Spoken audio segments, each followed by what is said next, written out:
Pada hari ini kita hadir di depan Ibu Pejabat Polis Kontijen Pahang bagi menghantar satu surat kepada yang dihormati Ketua Polis Pahang iaitu Datuk Seri Yahya bin Osman berkenaan satu surat rayuan di mana kami mohon pertimbangan agar laporan polis yang telah diadukan oleh penduduk-penduduk kampung di Paya Lang ni dapat dibuka kertas siasatan di bawah kesalahan jenayah secara menyeluruh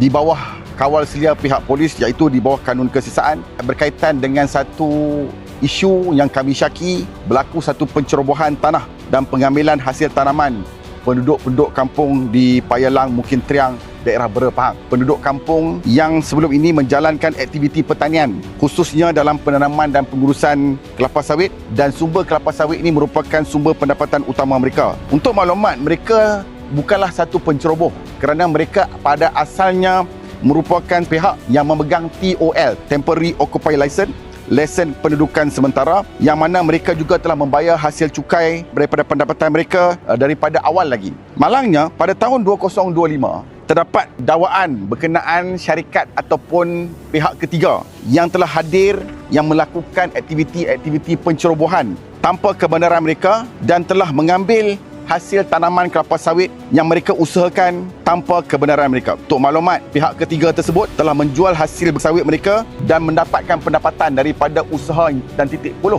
yang dilakukan oleh penduduk kampung. Penduduk dan pekebun kampung ini mengalami kerugian yang teruk kerana sawit yang mereka tanam dituai dan diambil oleh pihak ketiga tanpa ada sebarang dokumen daripada pihak mahkamah ataupun pengusiran daripada pihak pejabat tanah dan galian ataupun pihak berkuasa. Akibatnya, maka mereka telah membuat laporan polis dan keputusan awal mereka terkilan kerana didapati bahawa tidak ada tindakan daripada pihak IPD Bera.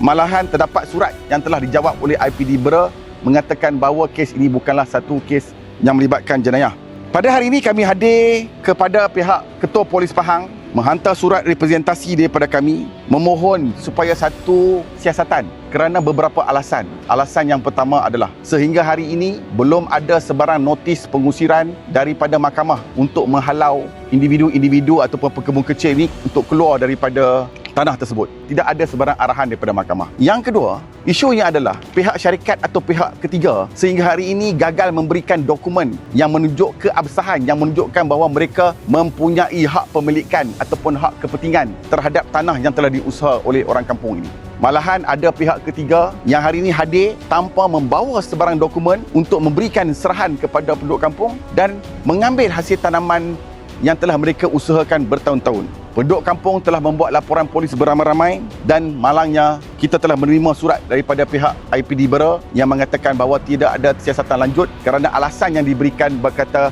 bahawa syarikat ini mempunyai pemilikan terhadap tanah ini, sedangkan carian daripada pihak kita mengatakan bahawa tanah ini bukan dimiliki oleh syarikat berkenaan ataupun pihak ketiga. Mereka mengatakan bahawa mereka mempunyai dokumen sokongan, tetapi hingga hari ini kita pun tak tahu dokumen apakah yang pihak berkenaan mempunyai sokongan untuk memberikan alasan kepada mereka untuk masuk untuk mengambil hasil tanaman orang kampung. Jadi hari ini kita hadir dengan penuh rasa hormat kepada pihak Ketua Polis Pahang untuk merayu supaya pihak Ketua Polis Pahang dapat menyiasat, dapat mengarahkan satu siasatan